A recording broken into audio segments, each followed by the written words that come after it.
Hi everybody, today we will talk about how to fix or how to solve the problem of keeps crashing on Gmail. On Google Maps, we click on settings. Here in this page you can click on apps, default apps, app settings.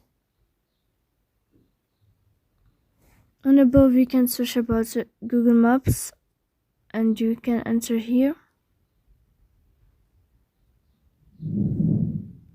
Sorry, like this. Maps. Then you can click on first stop and you can click OK. After that you'll enter to storage. Then you can click on clear cache. In the end you can turn off your phone and you can turn on your phone again. So please don't forget to support us by like and subscribe. See you next time in another video.